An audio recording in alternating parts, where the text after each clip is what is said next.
Bom dia, boa tarde e boa noite. Hoje é dia 24 de novembro de 2022, quinta-feira. Estava frio de manhã, mas esquentou à tarde. A mínima de hoje foi de 10 graus e a máxima foi de 20 graus. Lá fora agora está com 16 graus, agora são 16 horas e 43 minutos.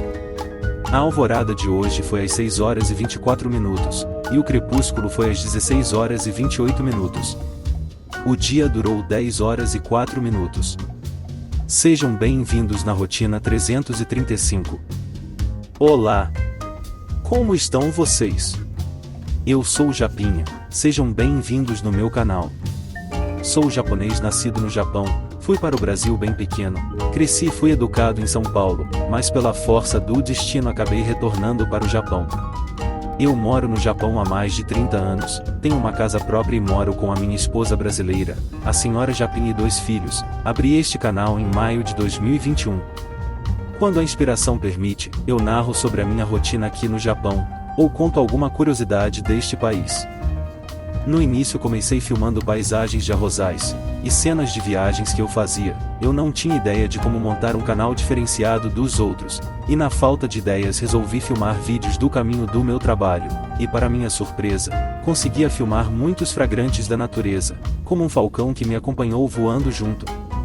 Dias de chuvas, neves, fazão cruzando a avenida, alvorada e pôr do sol lindíssimo, neblinas de todo tipo, e batizei o vídeo de rotina. Mas na realidade não tem nada de rotina nos vídeos, cada dia é uma novidade. Vou falar hoje sobre os problemas que os carros elétricos estão causando na sociedade. Mas antes vamos entender as siglas de carros elétricos. Tipo, VH, VHP, BVA, e finalmente o FCV. Carro híbrido. A palavra híbrido significa combinar. Portanto, um carro híbrido refere-se a um carro equipado com 2 ou mais fontes de energia. Geralmente com um motor a gasolina e um motor elétrico.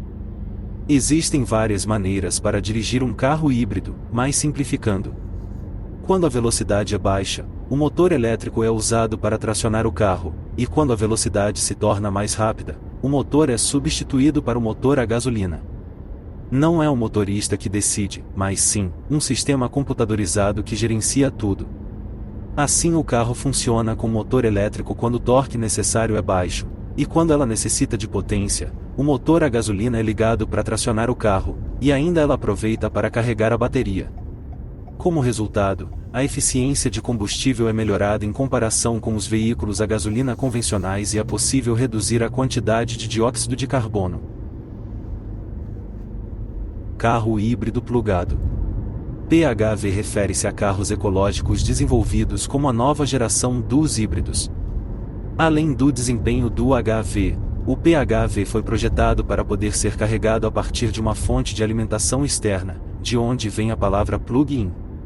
Ele é o parente mais próximo do carro elétrico, com o diferencial de possuir um motor a gasolina, e em caso de descarregar a bateria, o carro continua andando com o motor convencional. É um carro bastante econômico, pois ela tem uma boa autonomia com a bateria dela. Existem poucos modelos no Japão, um deles é o Prius PHV. Se você fizer a instalação elétrica compatível na sua residência, o carro poderá ser usado como uma bateria de emergência, alimentando de eletricidade a casa, quando houver falta de luz. Carro elétrico a bateria. Um veículo elétrico, BVE, é um veículo que funciona com um motor alimentado por eletricidade carregada numa bateria, de uma fonte externa. É o carro como a Tesla, que no início era chamado de VE, ou seja carro elétrico, e como apareceram outros tipos de carro elétrico que não são alimentados apenas por baterias, atualmente são chamados de BVE, carro elétrico a bateria. A vantagem deste tipo de carro é que se você carregá-lo com eletricidade barata à noite, o custo será mais barato do que um carro a gasolina.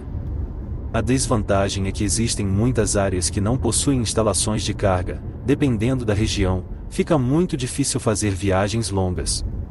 E mesmo que encontre pontos para carregamento, é muito demorado a recarga da bateria. Mas é o tipo mais vendido atualmente, se tratando de carro elétrico. carro de célula combustível. Este é o veículo mais esperado para o futuro. No caso do BEV, mencionado acima, não há impacto ambiental durante a condução, mas considerando que são usados combustíveis fósseis para gerar eletricidade, não se pode dizer que seja antipoluente. Os veículos com células de combustível, por outro lado, não requerem gasolina ou baterias enormes porque derivam sua energia de uma reação química entre o hidrogênio e o oxigênio. Como nenhum motor é usado, as emissões de dióxido de carbono são zero. Atualmente, é o carro com menor impacto ambiental.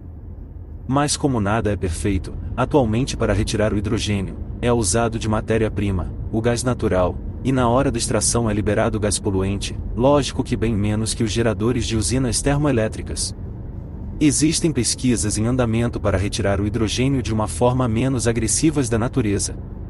Ainda há muito a desenvolver. Agora que foi explicado sobre as siglas de sistemas existentes atualmente para carros antipoluentes, vamos falar sobre os problemas que os BEV estão causando na sociedade. Será que é racional transformar toda a frota mundial de carros para BEV? O que a Europa está tentando fazer é possível. Em 27 de outubro de 2022, a União Europeia concordou em proibir efetivamente a venda de veículos com motor de combustão interna em 2035. Como resultado, híbridos movidos a gasolina e híbridos plug-in não poderão ser mais vendidos na União Europeia. As montadoras de todo o mundo já estão fazendo movimentos para responder à tendência dos BEV. Mas será que vai ser a solução correta? Mesmo antes deste acordo, os fabricantes de automóveis em todo o mundo estavam mudando para BEV. A Volvo planeja fabricar 100% dos carros em BEV até 2030, e a BMW da Alemanha construiu sua maior fábrica nos Estados Unidos, por cerca de 1,7 bilhão de dólares.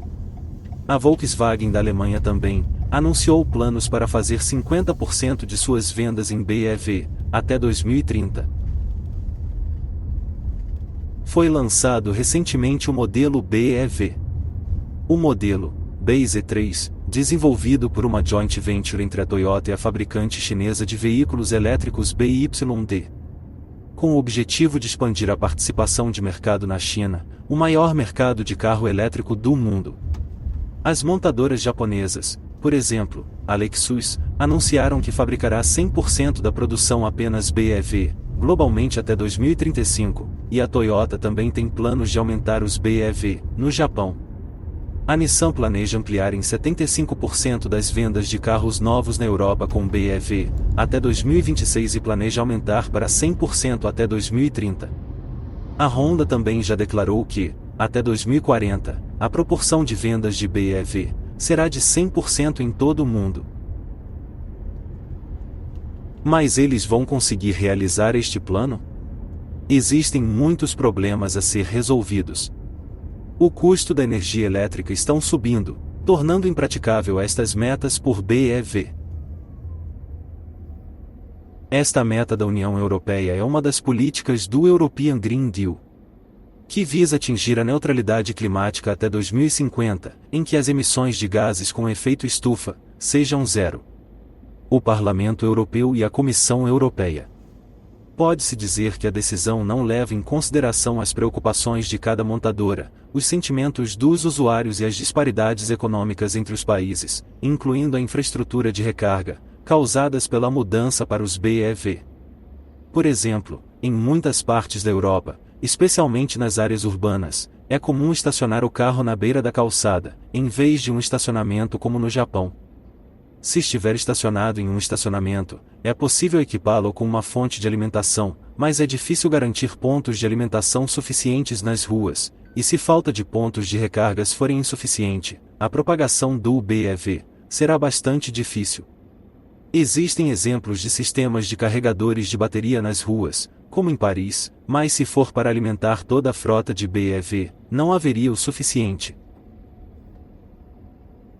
Embora a mudança para BEV esteja progredindo, a instalação dos postos de carregamento ainda é inadequada. Além disso, como há uma grande disparidade de renda entre países, se as vendas forem limitadas a BEV, que são mais caros, que os modelos de motor de combustão interna, haverá uma situação em que as pessoas em regiões de baixa renda não conseguirão comprar carros novos, mesmo que os desejem. E para piorar, os carros usados convencionais que estarão fora do novo regulamento, ficará com preço elevado, devido à oferta e procura, impossibilitando os de baixa renda a comprar um carro. As montadoras também estão correndo riscos, como o grande investimento necessário para migrar para o BEV, a perda de empregos nas linhas de produção convencionais e a perda de competitividade em mercados, onde a venda de modelos com motor de combustão interna é permitida.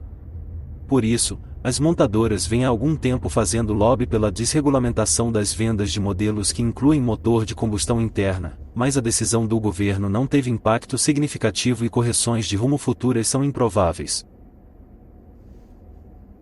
Além disso, a Europa está passando por uma grave crise de energia, e não será possível usar eletricidade para carros. Os BEV, é claro, dependem da eletricidade, mas o recente aumento nos preços da energia não tem precedentes, e, para piorar, com cortes no fornecimento de gás natural da Rússia. A usina nuclear na França, que é a principal fonte de energia, não está em boas condições devido ao envelhecimento, e à escassez de água, e com o inverno que se aproxima na Europa, há preocupações de que não serão capazes de fornecer a eletricidade necessária para viver em primeiro lugar. Nesta situação, pode-se dizer que é um grande problema para a conversão de 100% BEV, no futuro próximo. O compartilhamento de carros seria a chave para a popularização dos BEV na Europa. A Europa está atualmente sofrendo com a alta da inflação, devido ao aumento dos preços da energia, e medidas para estabilizar os meios de subsistência das pessoas tornaram-se uma questão urgente para os governos, em vez de se preocupar com a popularização dos BEV. Isso parece afetar políticas como subsídios aplicados às compras de BEV, e de fato, a Alemanha parece ter uma política de redução do orçamento para subsídios para compras de BEV após 2023. O negócio de compartilhamento de carros Share-Now, operado pela Stellantis NV, é desenvolvido principalmente em áreas urbanas da Europa. Do ponto de vista do usuário, não há razão para comprar um BEV caro sem subsídios. Longe de desacelerar o progresso, a sensação de que um veículo movido a gasolina é melhor porque o abastecimento é rápido. Portanto, o que poderia resolver seria o sistema de compartilhamento de BEV. Nos últimos anos, o compartilhamento de carros se espalhou rapidamente na Europa. O compartilhamento de carros BEV, que pode ser usado apenas quando necessário, sem ser afetado pela instalação de pontos de recarga, e pelo aumento dos preços da energia, traz grandes benefícios para os usuários.